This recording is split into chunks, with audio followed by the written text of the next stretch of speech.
ముందుగా మనందరి గురువైన బ్రహ్మర్షి పితామహ పత్రిజీ దంపతులకు హృదయపూర్వక నమస్కారాలు. అలాగే మా చేత ఎంతో అద్భుతమైన ఆత్మజ్ఞానాన్ని వారు బోధిస్తూ మేము ఆచరిస్తున్న తటవర్తి దంపతులకు హృదయపూర్వక నమస్కారాలు. అలాగే ఇంత చక్కని అవకాశం ఇచ్చిన ఆత్మజ్ఞాని జూమ్ టీమ్ అందరికీ హృదయపూర్వక నమస్కారాలు.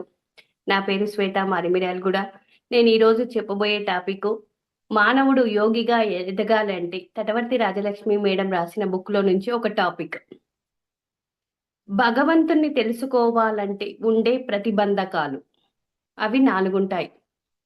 ముందు భగవంతుడు అంటే ఆత్ ఆత్మ అంటే భగవంతుడని తెలుసుకోవాలంటే ముందు మనసు ఉండే మురికి తొలగించుకోవాలి. భగవంతుని తెలుసుకోవాలంటే మనసుకు ఉన్న మురికి తొలగించుకోవాలి. కారణం మనసులో మురికి తొలగించుకుంటే కానీ ఆత్మని పొందలేరు. మనసుకున్న మురికి మలినాలు అంటాం. ఈ మలినాలే మనసుకు ఉన్న ప్రతిబంధకాలు. అవేంటో తెలుసుకుందాం. ప్రతిబంధకాలు 4. అవిద్య ప్రతిబంధకం, ప్రజ్ఞ ప్రతిబంధకం, అసంభావన ప్రతిబంధకం 3, 4 సంచయ దోష ప్రతిబంధకం. ఇవి మళ్ళీ ఇంకొకసారి చెప్తాం. భగవంతుణ్ణి చేరుకోవాలంటే ఉండే ప్రతిబంధకాలు అంటే అడ్డంకులు 4. అవిద్య ప్రతిబంధకం 1, 2 ప్రజ్ఞా ప్రతిబంధకం, 3 అసంభావన ప్రతిబంధకం, 4 సంచయ దోష ప్రతిబంధకం. ఇవన్నీ అవిద్య వల్ల వస్తుంది. ముందు మొట్టమొదటి వాటి గురించి కొంచెంగా విశ్లేషించుకుందాం. అవిద్య ప్రతిబంధకం. ప్రతిబంధకం అంటే అడ్డు. ఇది మనసుకు ఉన్న మురికిని వల్ల వస్తుంది. ఈ మురికి మలినం అంటారు. మరి మలినం ఎలా వస్తుంది అంటే ముఖ్యంగా నేను జీవుణ్ణి అని అనుకుంటే. ఈ మురికి ఎలా వస్తుంది అంటే నేను జీవుణ్ణి అనుకుంటే. అనుకోవడమే మొట్టమొదటి మలినం. ఇది అవిద్య అంటే అజ్ఞానం వల్ల వస్తుంది. అజ్ఞానం వల్లనే గదా నేను ధ్యాన జీవితంలోకి రాకముందు ఎంతో అజ్ఞాని జీవితమే జీవించానని చెప్పవచ్చు. ఎందుకంటే ఎంతసేపు నేను దేహం అన్నట్టుగానే జీవించాను. కానీ మన జీవితంలో సద్గురువులు వచ్చిన తర్వాతే తెలుసుకున్నా. నేను దేహం కాదు ఆత్మ అని తెలుసుకున్నా. భగవంతుని చేరుకోవాలంటే ముందు అవిద్య మనకున్న మనసుకు ఉన్న మురికిని, అడ్డంకులు తొలగించుకోవాలి.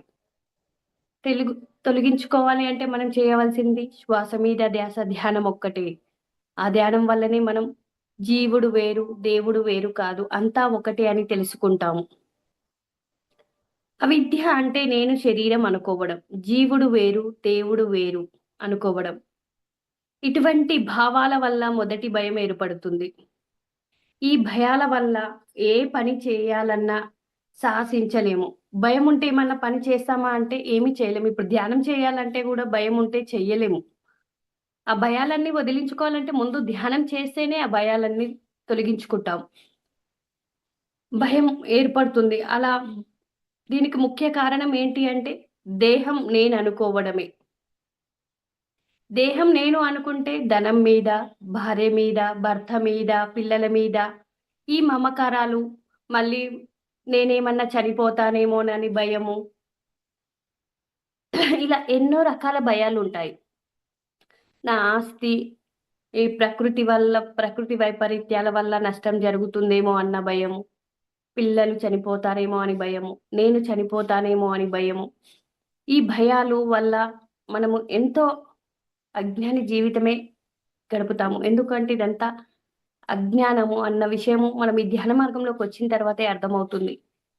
భగవంతుడిని చేరుకోవాలంటే ఇన్ని మురుకులు మనకు వదిలించుకోవాలి. ముందు మనసుకి ఉన్న మలినాలు తొలగించుకోవాలి. మొట్టమొదటిగా మనం తెలుసుకోవాల్సింది నేను దేహం కాదు ఆత్మ అన్న విషయం తెలుసుకోవాలి. అప్పుడు ఆత్మ అంటే దేహం అంటే మనకన్ని భయాలే ఉంటాయి. చనిపోతానేమోనన్న భయం. నేను చనిపోతాను అన్న భయాన్ని తటవర్తి రాఘవరావు సారు మరణించక ముందే మరణించాలని 15 ఎపిసోడ్‌లు చెప్పిన తర్వాత నాకు అవగాహన కలిగింది. ఎందుకు అంటే దేహం అనుకుంటే భయపడతాము. చనిపోతాము అన్న భయముంటుంది. కానీ ఎప్పుడైతే నేను దేహం కాదు ఆత్మ అని తెలుసుకుంటామో అప్పుడు ఆ భయాన్ని వదిలించుకోగలిగాను నేను. అంటే ఇవన్నీ మనకు ఉన్నాయి. ఇవి ఉన్నాయన్న విషయం కూడా తెలియదు. ఇలా భవిష్యత్తు గురించి భయం. ఇలా ప్రతి దానికి భయపడతారు. సంపాదించిన ఆస్తి గురించి భయం. అది ఎక్కడ పోతుందో అని. ప్రకృతి వైపరీత్యాల వల్ల భయం అంటే బాగా వర్షాలొచ్చి నష్టపోతానేమోనని భయం. లేదంటే భూకంపాలొస్తాయేమో అని భయం. లేకుంటే కరువు కాటకాలు వస్తాయని భయం. ఇలా ఈ భయాల వల్లనే బతుకుతాము. కానీ ఎప్పుడైతే మన జీవితంలో సద్గురువు వచ్చిన తర్వాత మనకు ఉన్న భయాలని తొలగించుకుంటాం. నేనైతే చావు భయాన్ని తొలగించుకున్నా. నేను దేహం కాదు ఆత్మ అని తెలుసుకున్నాను. తెలుసుకున్నాక మన పనులు మారిపోతాయి. చేయవలసింది చేస్తాము. ఏ దానికి ఎక్కువ సమయాన్ని కేటాయించాలి. దేహం అనుకుంటే రకరకాల భయాలుంటాయి. నేను దేహం కాదు ఆత్మ అని తెలుసుకుంటే భయముండదు. నేను శక్తివంతుడని అనుకుంటే భయమే ఉండదు. ఇంక నేను శక్తిహీనుడినంటేనే భయం. ధ్యాన మార్గంలోకి రానంత సేపు నేను శక్తిహీనురాలినే అని చెప్తాను. ఎందుకంటే ఏ దానికైనా భయపడేది. ఇప్పటికైనా ఒక వస్తువు తీసుకురావడానికి మనం ఎళ్ళాలి ఒంటరిగా అంటే భయముంటది. కానీ అది ధైర్యం రావాలి అంటే ధ్యానం చేస్తేనే ధైర్యమొస్తుంది. భయం దేనికి అంటే అజ్ఞానం వల్లనే భయముంటది. ఏ దానికైనా ఒకరి మీద ఆధారపడాలి. ఒకరు చేసి పెడితే నేను చేసుకోగలుగుతాను అన్న భయాలు తొలగిపోయి, నేనొక్కదాన్ని బయటికి వెళ్ళగలగాలి. నేను వెళ్లి క్లాసులు చెప్పగలగాలి అన్న ధైర్యమొచ్చింది. ఒక్కదాన్నే గాదు నేనెక్కడికైనా నేను వెళ్ళగలుగుతాను. ఇదంతా ధ్యాన సాధన వల్లనే సాధ్యమవుతుందని అర్థమైంది. అంటే సాధన అంటే ఇప్పుడు క్వాలిటీ ధ్యానం ఉంటుంది. క్వాంటిటీ ధ్యానం ఉంటుంది. మనం ఏంది చేయాలి అంటే సరియైన ధ్యానం చేయాలి. క్వాలిటీ ధ్యానం చేయాలి. క్వాంటిటీ ధ్యానం కాదు అంటాడు గురువుగారు. ఈ భయాలు పోవాలి అంటే ఖచ్చితంగా చెయ్యవలసింది శ్వాస మీద ధ్యాస ధ్యానమే. మనము 2, 3 గంటలు కూర్చున్నా అని చెప్తా ఉంటాం. నేను ఈరోజు 3 గంటలు ధ్యానం చేశాను అంటాం. ఆ 3 గంటలు నువ్వు మనసు పని చేయని స్థితిలో ఉన్నావా అంటే లేవని చెప్తాం. ఏదో 3 నిమిషాలే, ఒక 10 నిమిషాలు ఆలోచనలు లేని స్థితిలో ఉండగలిగాము అంటాం. కానీ అది ధ్యానం కాదు. క్వాంటిటీ ధ్యానం అయింది. అక్కడ 3 గంటలు కూర్చున్నావు కానీ 3 గంటలు నువ్వు ధ్యాన స్థితిలో లేవు. మనం ఇప్పుడు ఒక గంట కూర్చున్నాము. ఆ గంటలో ఒక 5 నిమిషాలు ఆలోచనలాగిపోయినాయనుకో, 55 నిమిషాలు ధ్యానం చేసినట్టు. అది క్వాలిటీ ధ్యానం అన్నట్టు. ఎప్పుడైనా మనం నాణ్యమైన ధ్యానాన్నే చేయాలంటాడు. గంటలు గంటలు కూర్చోవడం గొప్ప కాదు అంటాడు గురువుగారెప్పుడు. సరి అయిన ధ్యానం చేయాలి. అది శ్వాస మీద ధ్యాస ధ్యానమే సరియైన ధ్యానం. మనసు పని చేయని స్థితికి రావాలి. అది ఎప్పుడు అనునిత్యం చేస్తూ ఉండాలి. ఒకరోజు చేసి, ఒకరోజు మానేయడం వల్ల ఆ భయాలు పోతాయి అంటే ఏమీ పోవు. మనలో శక్తి పెరగాలి ముందు. ధ్యానం చేస్తే బుద్ధి వికసిస్తుంది. బుద్ధి వికసిస్తే శక్తి వస్తుంది. శక్తి వస్తే మనం ఏ పనైనా సాధిస్తాము. మనలో భయాలని తొలగించుకుంటాము. ఆధ్యాత్మికంగా జ్ఞానం పెంచుకోవడానికి ఇంకా సత్సంగం చేయమంటాడు. సత్సంగం అంటే సజ్జనులతో సాంగత్యం చెయ్యాలి. ఇప్పుడు మనం ఈ జూమ్ ద్వారా ఏం చేస్తున్నాం? సజ్జనులతో సాంగత్యం చేస్తున్నాం. అంటే సత్యం తెలిసిన వారితో మాట్లాడడం, వారితో ఉండడం, వారి వీడియోలు వినడం, పత్రిజీ సార్ వీడియోలు వినడం కానీ, రాఘవరావు సార్ వీడియోలు వినడం కానీ, అవన్నీ చేయడం వల్ల మనకు సజ్జన సాంగత్యం జరుగుతుంది. మనకు ఆది శంకరాచార్యులు కూడా అంటాడు, ముల్లోకాలలో అతి ముఖ్యమైన పని ఏదైనా ఉంది అంటే సజ్జనులతో సాంగత్యం. సత్యం తెలిసిన వారి సాంగత్యం ఒక గంటైనా చెయ్యాలి అంటారు. అలాగే స్వాధ్యాయం అన్నాడు. అంటే ఆత్మజ్ఞానానికి సంబంధించిన బుక్స్ చదవాలి. స్వాధ్యాయం కూడా చాలా చాలా ఇంపార్టెంట్. ఎలా స్వాధ్యాయం చేయాలో కూడా రాఘవరావు సార్ చెప్పాడు. ఏది మనం చదువుకుంటూ పోవడం కాదు. ఎప్పుడు బుక్ అయిపోవాలని చదవకూడదు. మనకు ఒక వర్డ్ అర్థమైతే, ఒక లైన్ అర్థమైతది. ఒక లైన్ అర్థమైతే, ఒక పేర అర్థమైతది. ఒక పేర అర్థమైతే, ఒక పేజీ అర్థమైతది. ఒక పేజీ అర్థమైతే, ఒక బుక్ అర్థమవుతది. ఆ విధంగా రీడ్ చేయాలని చెప్తాడు. అంటే మనం ఒక వర్డ్ అర్థం కాకుంటే ఏం చేస్తాం? మళ్ళీ నెక్స్ట్ లైన్‌కెళ్ళిపోతాం. అలా చేయడం చానా పొరపాటు అని నేను అర్థం చేసుకున్నాను. అది ఎప్పుడైతే మనం ఆ తప్పులు సరిచేసుకుంటామో, మనకు ఆ బుక్కు బాగా అర్థమయ్యేటట్టు ఎన్ని సార్లయినా సరే స్వాధ్యాయం చేయాలి. అదే ఒకే బుక్కే కదా! నేను 10 సార్లు చదవాలా అంటాడు. కానీ రాఘవరావు సారు ఒకే బుక్కు 100 సార్లు కూడా చదివినా అని చెప్పాడు. 'తులసీదళం' బుక్కు 100 సార్లు చదివానని చెప్పాడు. అంటే మనకు అర్థమైతేనే ఆచరిస్తాము. చదివి వదిలిపెట్టే విద్య కాదిది. ఆత్మ విద్య. ఇది మన ఆత్మ ఉన్న స్థితి నుంచి ఉన్నత స్థితికి ఎదగాలి అంటే చదివి వదిలిపెట్టేది కాదు. అందుకే గురువుగారు 4 విషయాలు చెప్పాడు. ప్రతిరోజు మనం ఆచరించాలి. అలాగే ఈ మార్గంలో సేవ అన్నాడు. సేవ అంటే ఎలాంటి ఫలితాలు మనం ఆశించకుండా చేసేదే సేవ. శ్రీకృష్ణ భగవానుడు కూడా నిష్కామ కర్మ చెయ్యమన్నాడు. అంటే మనం ఎలాంటి ఫలితాలు ఆశించకూడదు. చెయ్యవలసింది చేస్తే పొందవలసింది పొందుతాము. చెయ్యడమే ముఖ్యం మనము. నేను పని చెయ్యను, కర్మ నాకు అనుకోని ఊకోకూడదంటాడు. కర్మ చేయకుండా ఉండకూడదని కూడా అంటాడు శ్రీకృష్ణ భగవానుడు. ఇది చేస్తే పాపమొస్తుంది, ఇది చేస్తే పుణ్యమొస్తుంది. అలా అని నేనే పని చెయ్యకుండా కూర్చొని ఉంటాను అంటే అది సరైనది కాదు అంటాడు. కర్మ చెయ్యాలి అంటాడు. చెయ్యాలి, ఫలితం భగవంతునికి అర్పించాలి అన్నాడు.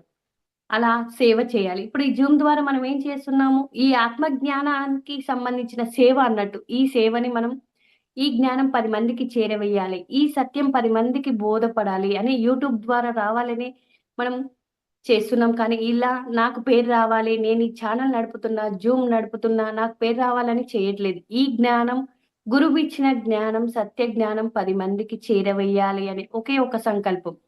ధ్యాన జగత్, సాకార జగత్, పిరమిడ్ జగత్ కావాలి అంటే ఎవరి వంతు వాళ్ళు చేస్తూనే ఉండాలి. మనం ఒక్కరమే చేస్తే కాదు కదా! అలా పత్రి సార్ ఒక్కడు ఇప్పుడు 1,00,000 మందిని తయారు చేశాడు. ఇప్పుడు మనం కొంతమందిని తయారు చేయాలి. తయారు చేయాలంటే ప్రతిరోజు క్రమం తప్పకుండా ఈ 4 విషయాలు ఆచరించాలి. అలా చెయ్యగా కీటకం కూడా భ్రమరంగా మారుతుంది. అంటే మనం ప్రతిరోజు సాధన, స్వాధ్యాయం, సజ్జన సాంగత్యం, సేవ మళ్ళీ అలాగే సాత్వికమైన శాకారం తీసుకోవాలి అన్నారు. ఇవన్నీ మనం ప్రతిరోజు చెయ్యగా మనం కూడా భ్రమరం, కీటకం, కీటకాన్ని ఏం చేస్తదంటే భ్రమర కీటక న్యాయం అంటే ఒక కీటకాన్ని తీసుకొస్తది. భ్రమరం అనేది ఒక పురుగుని తీసుకొచ్చి గూట్లో పెట్టి దాన్ని బయటికి రానీయకుండా గూడు కట్టేస్తుంది. గూడు కట్టేసి ఏం చేస్తుంది? ఒక శబ్దాన్ని చేస్తుందది. జుంకార శబ్దం చేస్తది. జుమ్, జుమ్, జుమ్ అని. ఆ శబ్దానికే ఆ గూడులో ఉన్న కీటకము భ్రమరంగా మారుతుంది. అది బయట ఏవీ చూడదు, ఏవీ చెయ్యదు. ఎందువల్ల అంటే తనలోకి తాను వెళ్ళిందక్కడ. ఆ కీటకం తనలోకి తాను వెళ్ళి భ్రమరంగా మారింది. దాన్ని భ్రమర కీటక న్యాయం అంటారు. అంటే మనం ప్రతిరోజు స్వాధ్యాయం, సజ్జన సాంగత్యం, సేవ, ఈ సాత్వికమైన శాకారం తీసుకుంటూ ఇవి ఆచరించడం వల్ల మనం కూడా కీటకంగా ఉన్న వాళ్ళం భ్రమరంగా మారతాము అని చెప్పడం జరిగింది. అంటే ఇవన్నీ ఎప్పుడొస్తాయి? సాధన చేయడం వల్లనే వస్తాయి తప్ప, నేను శ్వాస మీద ధ్యాస అని బోర్డులు పెట్టుకున్నంత మాత్రాన అది ఏమీ కాదన్నట్టు. ఏదైతే మనం కృషి చేయాలి. మన కృషే మన ఫలితం. మనం ఎంత చేసుకుంటే అంత ఫలితం పొందగలుగుతాం. అందుచేత తెలుసుకోండి. నేను శరీరం అనుకుంటే భయం. నేను ఆత్మ అంటే దైవం అనుకుంటే ధైర్యం వస్తుంది. అహం బ్రహ్మాస్మి అన్న వేదవాక్కు అర్థమవుతుంది. అంటే ఇక్కడ నేను ఆత్మ అని తెలుసుకుంటున్నాం. అహం బ్రహ్మాస్మి అంతటా బ్రహ్మమే ఉన్నది అన్నది తెలుసుకుంటున్నాము. ఇదంతా ఎలా తెలుసుకుంటున్నాము? మనం చేసే సాధన వల్ల. మన జీవితంలో ఒక సద్గురువు రావడమే ఎంతో ముఖ్యం. ఆ సద్గురువు ఇచ్చే జ్ఞానాన్ని మనం తూచా తప్పకుండా ఆచరించినప్పుడే మనం కూడా సద్గురువు అంతటి వాడిని అవుతాము అంటాడు. గురువు ఊకనే వదిలిపెట్టడు శిష్యుని. మళ్ళీ తనంతటి వారిని చేసే వరకు వదిలిపెట్టడు. అలా రాఘవరావు సార్‌ని, పత్రి సారు రాఘవరావు సార్‌ని మోటివేట్ చేశాడు. రాఘవరావు సార్ మమ్మల్నందరిని మోటివేట్ చేస్తున్నాడు. ఎందుకు అంటే ఇది ఒకటి ఉంటుంది. తీర్థంకరణ గోత్ర బంధం అని. అది దాని నుంచి బయటపడాలి అంటే మనం ఏదైతే గురువు ద్వారా నేర్చుకున్నామో మనము మనలాగా ఒక 10 మందినైనా తయారు చేయాలి. దాన్ని తీర్థంకరణ గోత్రం అంటారు. అంటే మళ్ళీ భూమి మీదకి రావాల్సిన పని ఉండదు. ఏదైతే గురువు ద్వారా పొందామో అది మళ్ళీ మనం బోధించాలి. జ్ఞానమైనా సరే పంచింది ఏదైనా పెంచబడుతుంది అని గురువు ఎప్పుడు చెప్తూ ఉంటాడు.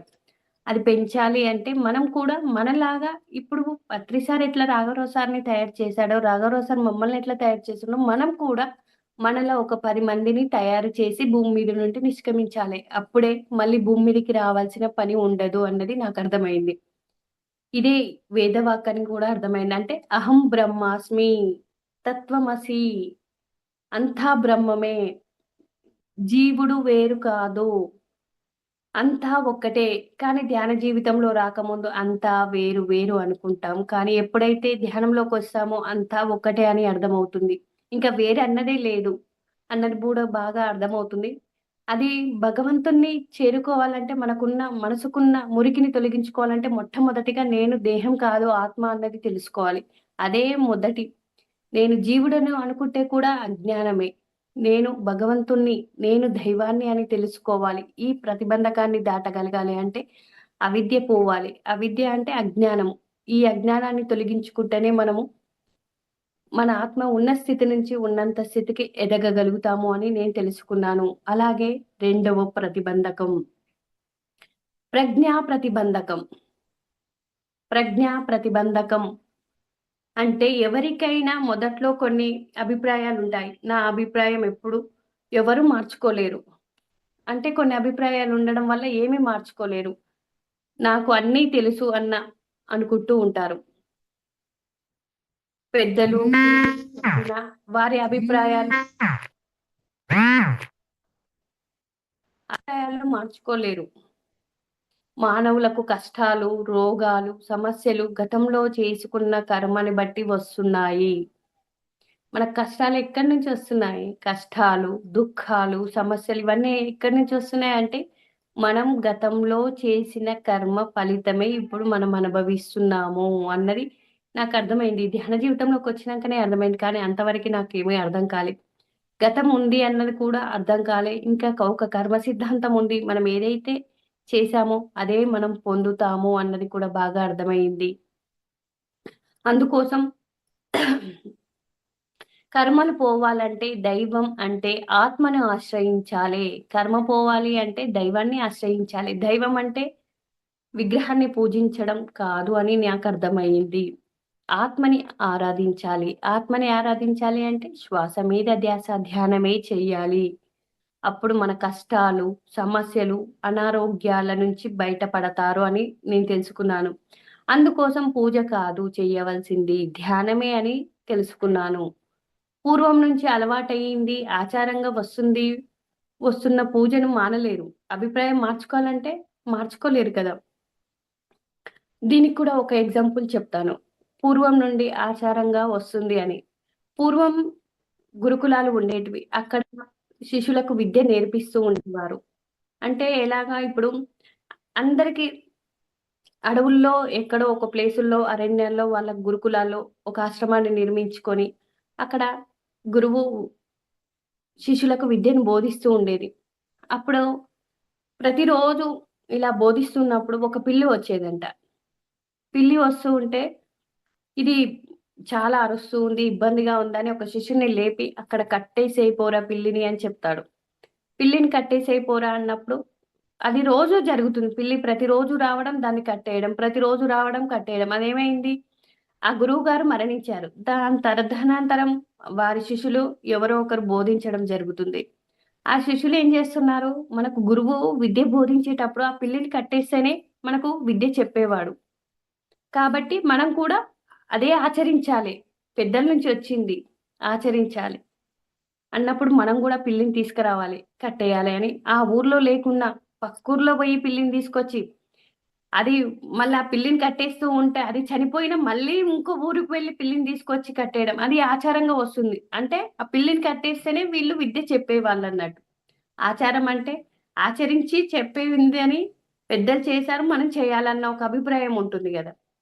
ఆ అభిప్రాయాన్ని మార్చుకోవాలి అని చెప్తున్నాడిక్కడ. ఆచారంగా వస్తుంది. ఆ పిల్లి ఉంటేనే రోజు శిష్యులు పాఠం చెప్పేవారు.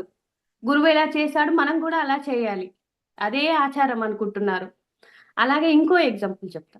ఒక పూర్వం పెళ్లిలో సందడిగా ఉంటది. సందడిగా ఉన్నప్పుడు పిల్ల ఒకటి అందరు జనాల్లో ఉండి అది చనిపోతదేమో అని ఇంటి యజమాని ఏం చేస్తాడంటే దాన్ని తీసుకుపోయి ఒక బుట్టలో ఉంచుతాడు. పైన పెట్టేస్తాడు. అది కిందికి తిరిగి కాళ్ళలో పడి చనిపోతుందేమో ఎందుకులే అని. అది చూసిన పిల్లలు పెద్దోళ్ళయిన తర్వాత మా తాతగారు ఆ పిల్లి ఉంటేనే పెళ్లి చేశాడు అన్న ఆచారంగా వచ్చేది. అంటే ఆ పిల్లి లేకపోయినా మళ్ళీ పక్కూరికి వెళ్లి పిల్లిని గూడా పట్టుకొనొచ్చి పెళ్లి చేసేవాళ్ళు. అంటే మళ్ళీ పిల్లిని తీసుకురాకుంటే పెళ్లిలో ఏమన్నా ఆచారమేమో, మళ్ళా ఆళ్ళకు సంసారం బావుండదేమో, గొడవలొస్తేయేమో ఈ ఆచారం పాటించకపోతే అని ఏడ్నో ఒక దగ్గర పిల్లిని తీసుకొచ్చి ఆ బుట్టలో ఉంచి చేసేవాళ్ళు. అది ఆచారంగా అంటే అంత మూర్ఖంగా మనం జీవిస్తున్నాము అని అర్థం జేసుకోవాలిక్కడ.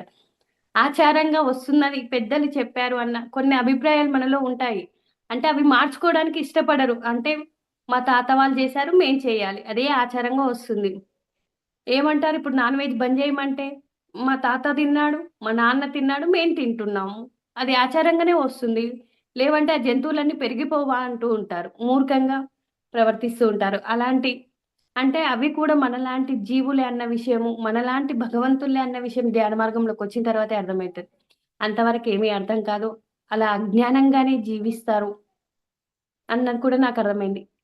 ఇలాంటి వాళ్ళు మహాత్ములు చెప్పినా, మహర్షులు చెప్పినా, సద్గురువులు చెప్పినా, పెద్దలు చెప్పినా, ఎవరు చెప్పినా వినరు. వాళ్ళకే తెలుసు అనుకుంటారు. కారణం వాళ్ళు బామ్మ ధ్యానం చేయలేదు, వాళ్ళ తాత ధ్యానం చేయలేదు, నేను చెయ్యలేదు. అందుచేత మాకు కూడా అవసరం లేదు అంటూ ఉంటారు. ఎవరు చెప్పినా వినరు. ఎంత చెప్పినా వినరు. ఇదే ప్రజ్ఞా బంధకం అంటే. అంటే ఎవరు చెప్పినా వినరు. గత జన్మలోని జ్ఞానం ఈ జన్మలోకి స్ఫురణకు వచ్చినప్పుడు దాన్ని ప్రజ్ఞ అంటారు. మనకు కూడా రాజలక్ష్మి మేడం ఏమంటూ ఉంది అంటే, మన ప్రజ్ఞ మన బయటికి రావాలి. రాఘరావు సార్ కూడా ప్రతిరోజు ధ్యానం బోధిస్తూ మీరు 300 నుండి 350 జన్మల నుంచి జన్మలు తీసుకున్నారు. అక్కడ ఎంతో జ్ఞానం పొందారు. అదంతా మన ఆత్మలో నిక్షిప్తమై ఉంది. ఆ ప్రజ్ఞ బయటికి రావాలి అని చెప్తూ ఉంటారు. అంటే ప్రజ్ఞ అంటే మనం గత జన్మలో చేసిన జ్ఞానం అది బయటికి రావాలి అంటారు. అది బయటికి రావాలి అంటే మనం చేయవలసింది ధ్యానమే. శ్వాస మీద ధ్యాస ధ్యానం చేయాలి. అప్పుడు మన గత జన్మలో పొందిన జ్ఞానాన్ని ప్రజ్ఞానం అంటారు. ఇప్పుడు గురుముఖత విన్నది అది వినికిడి జ్ఞానం అంటారు. ప్రజ్ఞానం మన ఆత్మ నుంచి వస్తుంది అది. మన ఆత్మ నుంచి వచ్చే జ్ఞానమే ప్రజ్ఞానం. ఈ జ్ఞానం జన్మలో స్ఫురణకు వచ్చినప్పుడు దాన్ని ప్రజ్ఞ అంటారు. ఈ ప్రజ్ఞ ప్రతిబంధకం ఉన్నవాళ్ళు గతంలో తెలుసుకోలేదు కాబట్టి ఆత్మ భగవంతుడని చెప్పినా అర్థం కాదు. గతంలో తెలుసుకోలేదు కాబట్టి ఇప్పుడెంత చెప్పినా ఆత్మే భగవంతుడన్నది అర్థం కాదు. నమ్మరు. ఈ ప్రజ్ఞ అందరికీ ఉండదు. ప్రజ్ఞ అన్నది అందరికీ కూడా ఉండదు. అందుకే ధ్యానంలోకి రాలేరు. వీరికి ఈ ప్రజ్ఞ ప్రతిబంధకం పోవాలంటే కొన్ని జన్మలే పడుతుంది. లేకపోతే ఒకటే ఒక మార్గం ఉంది. అది శ్వాస మీద ధ్యాస ధ్యానం ద్వారానే ధ్యానం చేస్తేనే పోతుంది. లేదంటే ఈ ప్రజ్ఞ రావాలంటే కూడా కొన్ని జన్మలు పడుతుంది అంటున్నారు. ఈ ప్రజ్ఞా ప్రతిబంధకం దాటాలనడానికి కూడా కొన్ని జన్మలు పడుతుంది. లేదంటే శ్వాస మీద ధ్యాస ధ్యానం తీవ్రంగా చేస్తే పోతుంది అని కూడా చెప్పడం జరిగింది. అలాగే మూడో అసంభావన ప్రతిబంధకం. అసంభావన ప్రతిబంధకం అంటే తనకు తెలియనివి లేవని అనుకోవడం. ఇప్పుడు చూడు మనకు ఆత్మ ఉంది అంటే చూపించు అనే అంటారు కొంతమంది మూర్ఖులు. చూపించు అంటే చూపిస్తామా అంటే చూపించలేం. మన కంటికి కనిపించలేదు అంటే కొంతమంది నమ్మరు కూడా.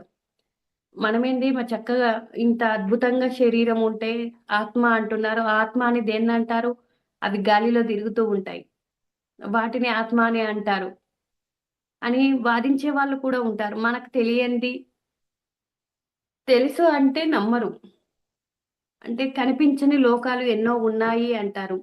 అవి నమ్ముతారా? చూపించంటారు. మనం చూపిస్తామా అంటే చూపించం. అలాంటి మూర్ఖులతో వాదనకు దిగకూడదు. కొంతమంది దైవాన్ని నమ్మరు. చూపెట్టు అంటారు. చూడని ఎలా చూపించగలరు? అది వాదిస్తారు. వారిని నాస్తికులు అని కూడా అంటారు. అలాగే షిరిడి సాయిబాబా ప్రస్తుతం శరీరంతో లేరు. కానీ ఆయన ఉన్నాడు అని ఆయన ఫోటోలు పెట్టుకుంటారు. ఆయనను తలుచుకుంటారు. అలా ఆయన ఉన్నాడని చెప్పడానికి విగ్రహాలు, ఫోటోలు కూడా పెడతారు. ఇప్పుడు చూడండి మనము గాంధీజీని చూడలేదు. ఇప్పుడు గాంధీజీ ఉన్నాడు. ఆయన ఎన్నో పోరాటాలు చేశాడు. అంటే మనం విగ్రహాన్ని స్ఫూర్తిగా తీసుకోమని చెప్తాడు పత్రి సార్. అంటే ఇప్పుడు మనం చూపించాలి. ఎవరిని? గాంధీజీని చూపించాలి అంటే ఆయన విగ్రహం చూపించాలి. లేదంటే ఒక ఫోటో చూయించాలి. ముందు తరాలకి చూపించాలి అంటే ఆయన ఉన్నాడు, ఈ సేవలు చేశాడు, ఎంత పోరాటం చేశాడు అంటే నమ్మరు కదా! చూపించు అంటారు. చూపించు అన్నప్పుడు వాళ్ళకి ఫోటోలు చూపిస్తాం అప్పుడు. విగ్రహాలు చూపిస్తాం. ఇతనే గాంధీజీ. ఈయననే ఎంతో అహింస పోరాటం చేశాడు. అలా నాస్తికత్వంలో నుంచి ఆస్తికులకు పూజ అవసరం, విగ్రహారాధన అవసరం అని చెప్పారు. కానీ మనం అదే పట్టుకొని ఉంటే నాకు ఎల్‌కేజీ అంటే ఇష్టమని ఎల్‌కేజీ‌లో కూర్చుంటే మనం ఎదగగలుగుతామా? ఎల్‌కేజీని వదులుతేనే గదా! యూకేజీకి వెళ్ళేది. యూకేజీకి పోవాలి అంటే మళ్ళీ ఫస్ట్ క్లాస్ పోవాలంటే లేదు నాకు ఈ ప్లేస్ నచ్చింది. నేను ఈడనే కూర్చుంటా. నేను ఇదే పూజ చేసుకుంటా. ఈడనే ఉంటా అంటే మనం అంత మూర్ఖత్వం, అది నాస్తికత్వం అని చెప్తవచ్చు.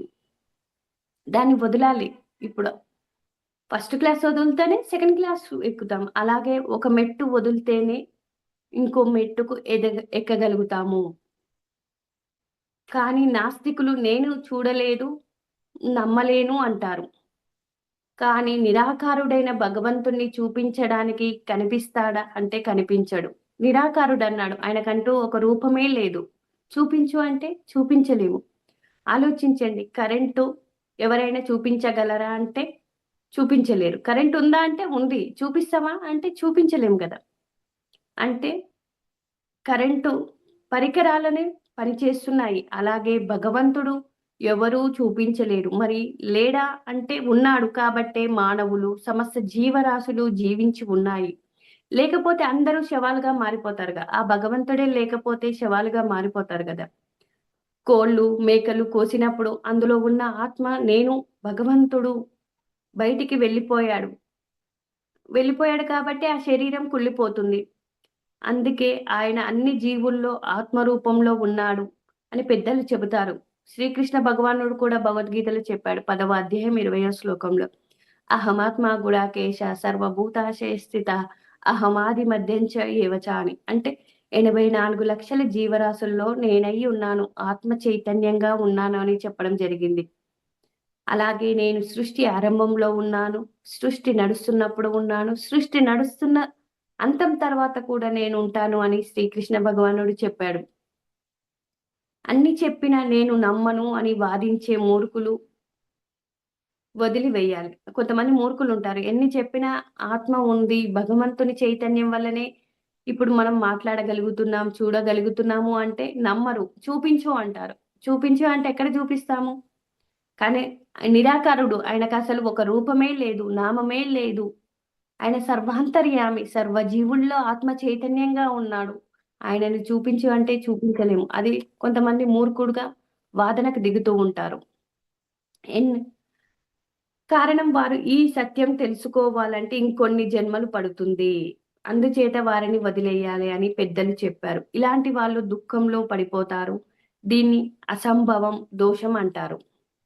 అసంభావన దోషం అంటారు. ఈ దుఃఖంలో పడిపోతారు. అంటే ఇంక మూర్ఖుల గురించి వదిలిపెట్టాలి. ఆ మూర్ఖులను వదిలిపెట్టినప్పుడే అసంభావ దోషం పోతున్నట్టు. అంటే భగవంతుని చేరుకోవాలంటే ఆ ప్రతిబంధకం ఈ మూడో ప్రతిబంధకం కూడా దాటాలి.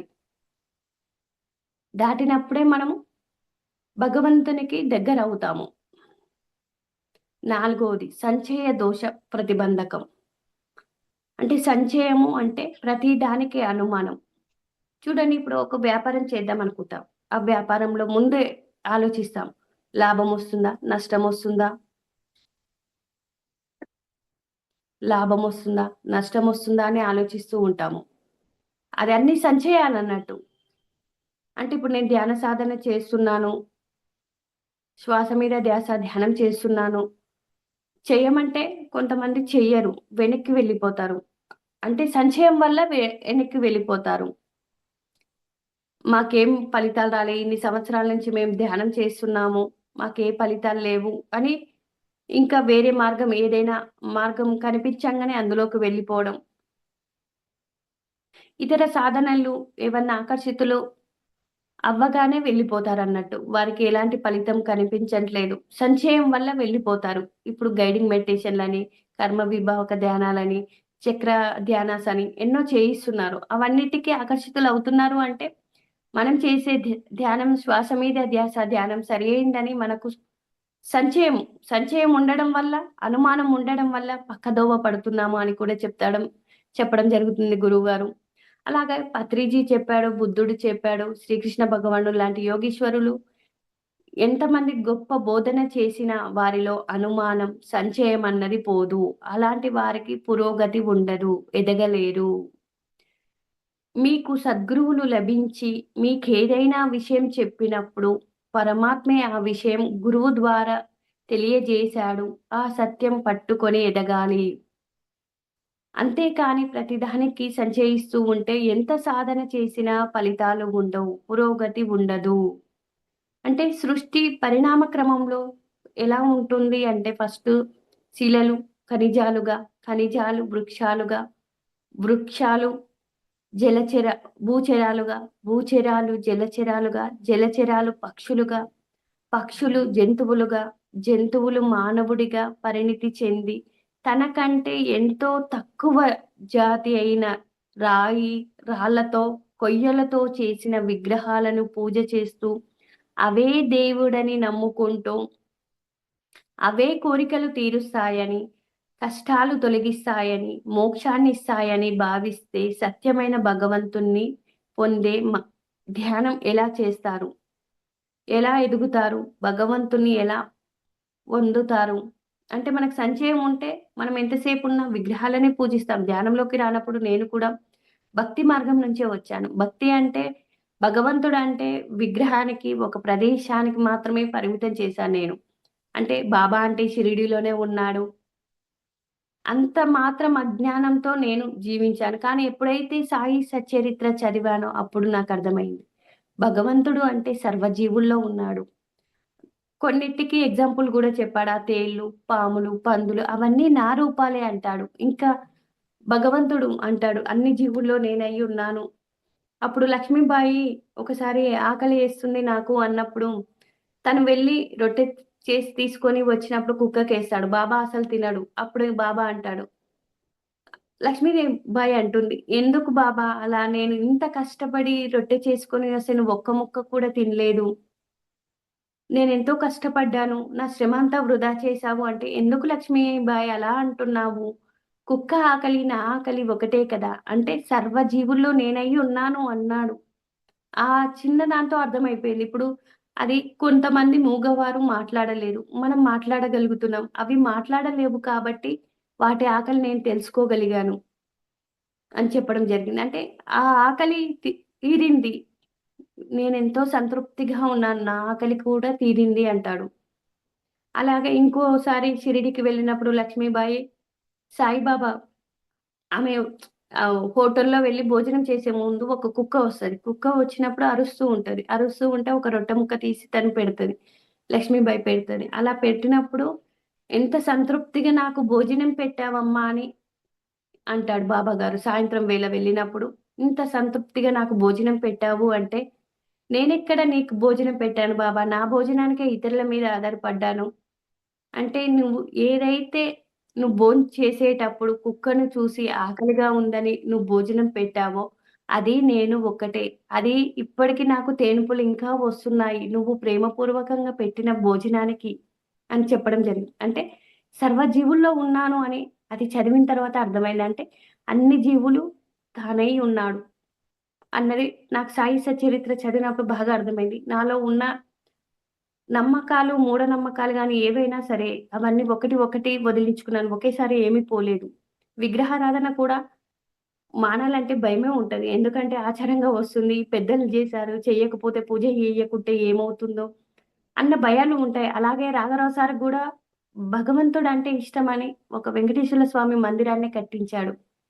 ఆయన కూడా అంటాడు, ఈ పత్రి సారేంది అన్నీ బావున్నాయి. కానీ విగ్రహారాధన వద్దన్నాడు. ఇది ఆచారంగా వస్తుంది. నేను గుడి కట్టించాను. దాని నుంచి బయటపడనీకి సార్‌కి గూడా బాగా సంశయం ఉండేదంట. ఆ సంశయం నుంచి బయటపడాలి అంటే తీవ్ర సాధన చేసిండు. ఎన్నో ఉపనిషత్తులు చదివాడు. అవన్నీ అధ్యయనం చేసినంక సత్యం అవగతమైంది. సత్యాన్ని పట్టుకోవాలి అనే అవగాహనకొచ్చి ఆ సత్యాన్ని అందరికీ చెప్పాలి. ఆ సత్యంలో జీవించాలి. ఇదే సరియైన ధ్యానము అని అర్థమైంది. అందుకే మనకు 18 ఆదర్శ సూత్రాల్లో కూడా 14 సూత్రం ఉంటది. విగ్రహారాధన కాదు, సత్యారాధనే చేయాలి అని పత్రిజీ చెప్పడం జరిగింది. అంటే మనం విగ్రహాన్ని పూజిస్తున్నాము అంటే ఇంకా అజ్ఞానంగా ఉన్నట్టే. అది కూడా మన ప్రతిబంధకమే. మనం భగవంతుని చేరుకోవాలి అంటే నేను పూజనే చేస్తాను, నేనిక్కడే ఉంటాను అంటే మనం ఎదగలేము అన్నట్టు. పూజ మానేస్తే ఏమవుతుందో అన్న సంశయము ఉన్నప్పుడు, భయంతో ఉన్నప్పుడు ఏమీ సాధించలేరు. నేను విగ్రహాన్ని వదిలాను. అంటే వదిలినప్పుడే నాకర్థమైంది. అంటే విగ్రహం ఇప్పుడు మనము విగ్రహం తెచ్చిస్తున్నాం. శిల తెచ్చేది మనమే. దాన్ని ఒక రూపాన్ని చేసేది మనమే, దానికి ప్రాణప్రతిష్ఠ చేసేది మనమే అన్నది అవగాహనకొచ్చింది. సారు విగ్రహారాధన మీద తటవర్తి రాఘవరావు సారు 115 ఎపిసోడ్‌లు చెప్పాడు. కంటిన్యూగా 115 ఎపిసోడ్‌లు చెప్పిన తర్వాత అవగాహన కలిగింది. అంటే ఒక ఆత్మజ్ఞాని తనలోకి వెళ్తాడు. పుణ్యక్షేత్రాలకు వెళ్ళడు. ఇవన్నీ విషయాలు ఎలా తెలిసాయంటే గురువులు ఎవరు? ఆ పరమాత్మ కృప వల్ల మనకు ఒక గురువొస్తాడు అన్నది తెలుసుకున్నాను. వారు చెప్పినయి ప్రతీదీ ఆచరించే ప్రయత్నమే చేస్తున్నాను. ఆ ప్రయత్నంలో మనం ఎంతో అంత పురోగమనం సాధిస్తున్నానని నేననుకుంటున్నాను. ఎందుకంటే, వారు చెప్పిన మార్గమే సత్య మార్గమని నాకు కూడా అర్థమైతుంది. అర్థమైతేనే ఆచరిస్తాము. అర్థం కాకుంటే విని వదిలిపెట్టేస్తాము. ఎప్పుడైతే అర్థం చేసుకుంటామో, అది ఆచరిస్తాము అని గురువెప్పుడూ అంటాడు. ఒక పై మెట్టు ఎక్కాలి అంటే కింది మెట్టు వదలాలి. నాస్తికత్వంలో నుంచి ఆస్తికత్వంలో రావడానికి ప్రారంభంలో పూజ అవసరం కానీ, నేనింక అదే పూజ ఇష్టము, నేను జీవితాంతం ఆ పూజనే చేస్తాను అంటే, మనం ఎదగలేము. ఎక్కడ వేసిన గొంగలి అక్కడే ఉంటుంది అన్నది నేను అర్థం చేసుకున్నాను. భగవంతుడిని పొందాలంటే సత్యం తెలుసుకోవాలి. సత్యాన్ని ఆశ్రయించాలి. అలాగే మనం ఏంటి ఇప్పుడు చిన్న పిల్లలు మా బాబుండు. వానికి యాపిల్ అంటే ఎలా ఉంటుందంటే బుక్స్‌లో చూపిస్తాను. బుక్స్‌లో చూపించి యాపిల్ అంటే ఇలా ఉంటుంది అంటే నమ్ముతాడు. అదే 10థ్ క్లాస్ పిల్లోనికి నీ బుక్స్‌లో చూపించి యాపిల్ ఇలా ఉంది అంటే నమ్ముతాడా? నమ్మడు కదా! ఎందుకంటే వానికి యాపిల్ ఎలా ఉంటుందో తెలుసు. దాంట్లో ఎన్ని రకాల విటమిన్స్ ఉంటున్నాయో తెలుసు. అది ఏ కలర్ ఉంటుందో దాని మీద పీహెచ్‌డీ అయినా చేయగలిగే అంత శక్తి సామర్థ్యాలు ఉంటాయంటే ఎందుకు? అప్పుడు చిన్నప్పుడు బొమ్మలు చూసి చెప్తారు. తర్వాత పెద్దగా అయిన తర్వాత వాటి విచారణ చేస్తారు. అంటే అది ఎలా ఉపయోగపడుతుంది? అందులో ఏం విటమిన్స్ ఉన్నాయి? అన్నీ విచారణ చేసినప్పుడు అర్థమవుతుంది. అలా మనం ఎదగాలి అంటే లేదు నేను యాపిల్ అంటే బొమ్మనే చూపిస్తా 10థ్‌లో గూడా బొమ్మనే చూపిస్తాను. బొమ్మనే పట్టుకుంటాను అంటే మనం ఎదగనట్టు అక్కడ. ఏమి పురోగతి ఉండదు. పురోగతి ఉండాలి. అది జస్ట్ ప్రారంభం జన్మల్లో పూజలు అవసరం అంటాడు. ఆ పూజలు అయిపోతేనే మనం ధ్యాన మార్గంలోకొస్తామన్న విషయం కూడా తెలుసుకున్నాను నేను. అప్పటి వరకి మనం ఎంతో అజ్ఞాని జీవితమే గడిపాము అంటే, మనం అవన్నీ నేర్చుకోవాలి. నేర్చుకుంటేనే పీహెచ్‌డీ లెవెల్‌కి వెళ్తాము. ఒకేసారి ఎల్‌కేజీలో అన్నీ నేర్చుకోము గదా! అప్పుడు బొమ్మలు చూస్తాం. తర్వాత పీహెచ్‌డీకొచ్చిన తర్వాత వాటిలో విచారణ చేస్తాము. ఆ విచారణ చేసినప్పుడే అన్నీ తెలుసుకుంటాము. అలా మరి సద్గురువులు లభించి నువ్వు ఈ శరీరం కాదు, నువ్వు ఆత్మవి అని చెప్పి కూడా సంచయంలో బతికితే ఎప్పటికీ ఎదగలేరు. ఇంకా మనకు సద్గురువు వచ్చి చెప్పిన తర్వాత కూడా మనం ఇంకా ఎంతో నేను దేహమే అన్నట్టుగా జీవిస్తే ఏమి ఎదగనట్టే. సద్గురువులొచ్చారంటే సద్గురువులు ఎవరు? పరమాత్మ కృప వల్లనే మనకు సద్గురువు లభిస్తాడంటాడు. ఆ సద్గురువు లభించడం కూడా మనం గత జన్మలో 7 జన్మలు పరమాత్మ దగ్గర మొరపెట్టుకుంటే కానీ మన జీవితంలో ఒక సద్గురువు రాడని తెలుసుకున్నాను. అలా వచ్చారు. వచ్చిన గురువులను మనం పట్టుకోవాలి. వదలకూడదు. పాదాలు కాదు పట్టుకోవాల్సింది, పదాలు పట్టుకోవాలి గురువులది అని సత్యసాయి బాబా కూడా అంటాడు. అందరూ గురువులొచ్చారు కదా అని వాళ్ళ పాదాలు పట్టుకొని పాదపూజ చేస్తూ ఉంటారు. అది కాదు పట్టుకోవాల్సింది. వారి పదాలు పట్టుకుంటే మనం ఎదుగుతాము అన్న విషయం నాకర్థమయింది. అందుకే సంచయాలు ఉండకూడదు. సంచయం ఉంటే సద్గురువు ఒకటి చెప్తే నీకింకో రకంగా అర్థమవుతుంది. ఈ సంశయాలు ఉన్నవాడి అసత్యం సత్యంలా గోచరిస్తుంది. వాడు భగవంతుణ్ణి పొందలేడు. అసత్యాన్ని అంటే విగ్రహాన్ని పట్టుకొని నువ్వెన్ని సంవత్సరాలు పూజ చేసినా అసత్యమే గదా! విగ్రహం అన్నది మనమే దాన్ని శిలని తెస్తున్నాం. దానికి ప్రాణప్రతిష్ఠ చేస్తున్నాము. మనమే పూజ చేస్తున్నాము. ఈ అజ్ఞానమైన జీవితం నుంచి మనం బయటపడాలి అంటే ధ్యానం చేయాలి. సద్గురువిచ్చిన సాధనా మార్గాన్ని తూచా తప్పకుండా ఆచరించాలి. ఆచరించినప్పుడే మనం ఎదగగలుగుతామన్న విషయం నేను తెలుసుకున్నాను. ఎండ మామిని చూసి నీరు అనుకుంటాము. అలాగే తాడుని చూసి పాము అనుకుంటాం. చీకట్లో కూడా తాడుని చూసి అది పాముందని భ్రమపడుతూ ఉంటాము. తుంగని చూసి దొంగ అనుకోవడం. ఇవన్నీ భ్రమలే, సంచయాలే. అంటే మనలో సంచయం ఉంటే ఎదగలేము అన్నది నాకర్థమయింది. ఇవన్నీ వదిలిపెట్టాలి. ఎప్పుడైతే మనం ఆత్మ పురోగతి ఉన్న స్థితి నుంచి ఉన్నంత స్థితికి ఎదగాలి అంటే, మనలో ఉన్న సంచయాలు వదిలిపెట్టాలి. ఇప్పుడు ఒక వ్యాపారం చేస్తే ముందే నష్టమొస్తుందని వ్యాపారం చేయకుండా ఉంటే ఏమైనా ఎదుగుతామా? ఎదగలేం. ముందు నువ్వైతే ఒక అడుగు ముందుకేసి వ్యాపారం స్టార్ట్ చేసి అది లాభమా? నష్టమా? అన్నది తర్వాత కానీ మనము ధ్యాన సాధనలో మొదలుపెట్టిన తర్వాత ఎన్ని అడ్డంకులొచ్చినా, ఏది వచ్చినా దీన్ని వదలకూడదు అని నాకు చాలా బాగా అర్థమవుతుంది. ఈ సంశయాలు లేనివాడే భగవంతునికి ప్రతిరూపాలు, సద్గురువులు వస్తాడు అని తెలుసుకుంటాడు. ఆయన చెప్పిన సత్యాన్ని, జ్ఞానాన్ని ఆచరించినప్పుడే భగవంతుణ్ణి పొందగలుగుతాము అని తెలుసుకొని, త్రికరణ శుద్ధిగా గురువుని చెప్పిన సాధన ఆచరిస్తాడు. త్రికరణ శుద్ధి అన్నాడు. అంటే మన మాట, మన ఆలోచన, మన చేతలు ఒకే విధంగా ఉండాలి. దాన్నే త్రికరణ శుద్ధి అన్నారు. మనస, వాచ, కర్మణ ఆచరించాలి. గురువు చెప్పియడం. సంశయం ఉండొద్దింకా. ఇప్పుడు మనము మళ్ళీ రీసెర్చ్ చేయాలి అంటే, మనం ఇప్పుడు పత్రి సార్ కానీ, బుద్ధుడు కానీ 5 సంవత్సరాలు వాళ్ళెంతో కఠోర సాధనలు చేశారు. ఏ సాధన వల్ల దుఃఖం నుంచి బయటపడతాము అని. ఆళ్ళు చెప్పింది సాధన మార్గాన్ని పట్టుకొని పోతే ఈజీగా ముక్తిని, మోక్షాన్ని పొందగలుగుతాం. లేదు, నేను మళ్ళీ రీసెర్చ్ చేస్తా, మళ్ళీ నేను ఎక్కడి నుంచి మళ్ళీ మొదటి నుంచి నేను చెట్టు విత్తు పెట్టి, విత్తు నుంచి ఫలాలు చెట్లయ్యి, మహావృక్షమైనాక ఫలాలు తీసుకుంటా అంటే, మన సమయాన్ని, మన జన్మని వృధా చేసుకున్న వాళ్ళము అవుతామని కూడా తెలుసుకున్నాను. అంటే ముఖ్యంగా మనం గురువు చెప్పిన మాటని తూచా తప్పకుండా ఆచరించాలి. ఏ సంశయము లేకుండా అన్నది నాకు అర్థమైంది. ముఖ్యంగా మనసులో మలినాలు ఉంటే సమస్యలు, సంశయాలు, ప్రతిబంధకాలు సాధనలో ఆటంకపరుస్తూ ఉంటాయి. అందుచేతే పత్రిగారు బోధించిన శ్వాస మీద ధ్యాస ధ్యానాన్ని తీవ్రంగా చేసినప్పుడే మనసు శుద్ధమై, మనసులో మలినాలు తొలగిపోతాయి. ఈ ప్రతిబంధకాలన్నీ కూడా బయటపడతారు. భగవంతుణ్ణి పొందుతారు అన్న విషయాన్ని కూడా తెలుసుకున్నాము.